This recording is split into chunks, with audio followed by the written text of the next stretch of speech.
Bill Gates went from a computer big tech nerd to becoming a billionaire and somehow now becoming the biggest farmland owner in the United States. Yes, Bill Gates, somehow a person who don't know nothing about farming at all, is now the biggest farm landowner in the United States.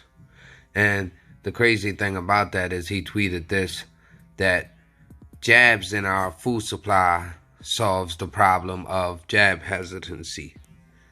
Now, that's a little scary because of the fact that Bill Gates owns more farmland than anybody else in the United States. And this man doesn't know nothing about farming, but everything he has is genetically modified. All deal with Monsanto and fake Beyond Meat. Now, Bill Gates' fake meat is synthetic meat that has been heavily promoted by Bill Gates and the globalist elite at the WEF as the solution, so-called climate change. However, this same food has now been shown to cause cancer via the immortalized cell lines used to manufacture it. Not only is his fake Beyond Meat causes cancer, but so does all his genetically modified food.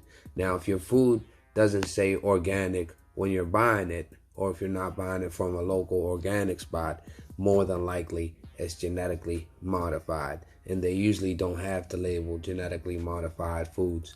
That's everything that you would get at the regular markets. If it doesn't say organic, it's usually genetically modified, and it's usually coming from one of his farms.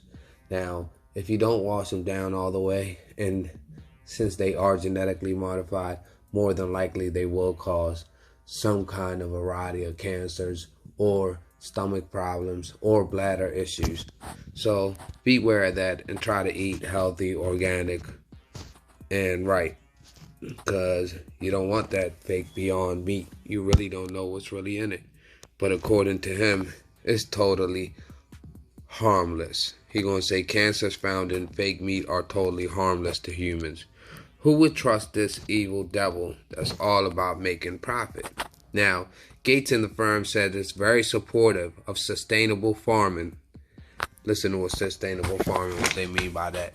It is also a shareholders in the plant-based protein companies Beyond Meat, Impossible Foods, as well as the farming equipment manufacturer John Deere. So they own the farming equipment and the Beyond Meat. That's why it's being promoted at Burger King and many other places. Don't buy that fake meat. Do not buy them fake burgers. It's not healthy for you. If anything, it's more harmful to your body than it would do good. His firm, largest farmland acquisition, happened in 2017 when it acquired 61 farming properties from a Canadian investment firm to the tune of $500 million. Arbel land is not just profitable. There's a more cynical calculation. Investment firms are making the argument farmlands will meet carbon neutral targets for sustainable investment portfolios while anticipating an increase of agriculture, productivity, and revenue, while Bill Gates frets about eating cheeseburgers in his books. So while he's eating the real cheeseburgers, he's trying to give everybody else these fake burgers that are Beyond Meat that cause all types of harm to your body. And at the same time, him having so much money, he'll lobby our same legislators and our same lawmakers to make laws that would benefit these big farm landowners, these big corporations that own these lands. Even China owns large swaths of land in the United States.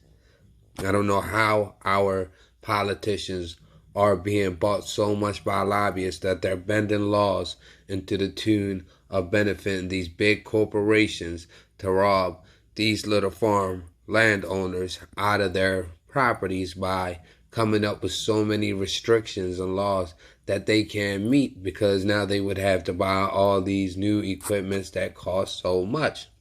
And then here comes these big corporations that will now, instead of giving you that nice organic food, will give you that fake genetically modified food. In total, Gates owns 242,000 acres of farmland. That means it is nearly the size of Hong Kong and twice the acreage of Lower Brule Sax tribe, where I guess this person that wrote this article is from. So he's saying that he's mad at the fact that this white man owns more farmland than his whole entire native nation. The United States is defined by the excess of its ruling class. But why do a handful of people own so much land?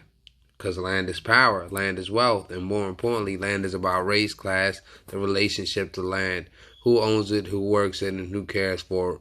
Reflects obscene levels of inequality and legacy of colonialism. I don't know about all this extra stuff, but my father used to always say, you ain't no man if you don't own no land. And on the side right here, it says, in this pandemic, billionaires are richer than ever. Why aren't they giving more? Because they're busy taking. They're making so much, coming up with these little plans and schemes for people to somehow all get jabbed and all go under lockdowns and start ordering from their websites while these small businesses close down and go through so much trouble. And they're wondering why. It's the biggest transfer of wealth in history happening right before our eyes. And everybody's really asleep to it.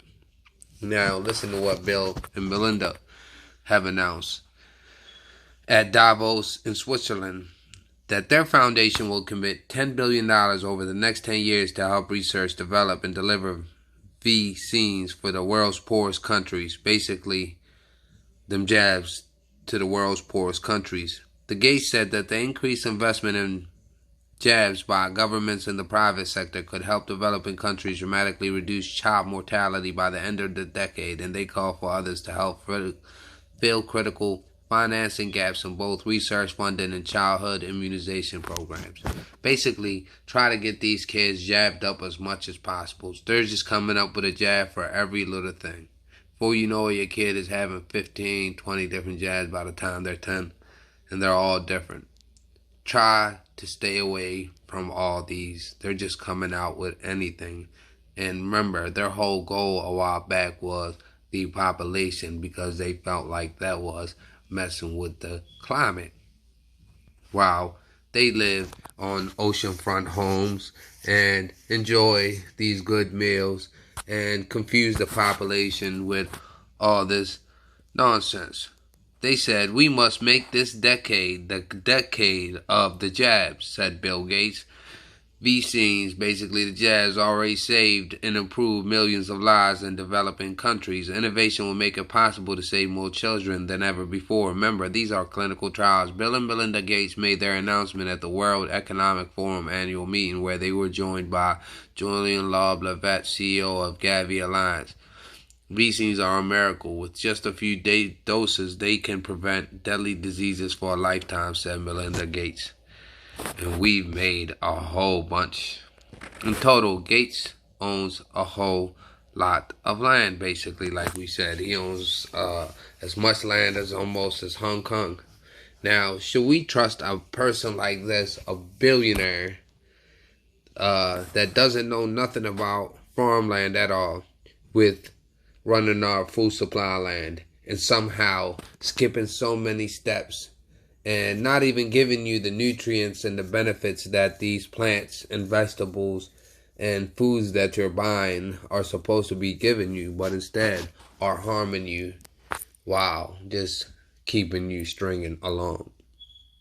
And at the same time, this man was talking about maybe introducing or adding the jabs into the food supply line for the people that were hesitant of taking the jabs.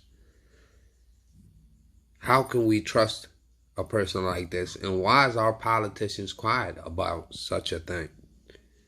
People need to ask these type of questions. And then you have a person like Elon Musk, who is somehow playing the good guy, bad guy. It's like him and Bill Gates are playing good guy, bad guy. Him, Bill Gates, and the rest of the elites. because he seemed like he's on the same train, especially with this tweet right here. So, I don't know. Let me know what y'all think in the comments section. Should we trust Bill Gates, the person who's buying more farmland than anybody else in the world, in the United States? He owns the most farmland in the world. And not only that, he's making it all genetically modified, and he's making regulations to make it harder for the small farmland owners to keep their farms. So I guess it'll be a total takeover. And at the same time, our politicians are allowing China, Saudi Arabia, and all these other countries to come down here and start their own real estate firms and companies that are buying our properties and basically reselling them for a higher price and also raising the rent in local areas. So people need to be aware of this and need to speak up against such things and such practices, so that way it still makes it easier for your everyday citizen to still be able to buy a house and still be able to come up. This is the land of the free and the place where you're supposed to dream and make things happen. But instead, it seems like people are trying to somehow stop that by taking over and allowing these corporations, lobbies, and countries to come over here and change the way the foundation is run out here, the way real capitalism is run out here. But instead, what we have going on is a total corporation takeover, and people need to speak up against this. Peace. Let me know what y'all think in the comment section.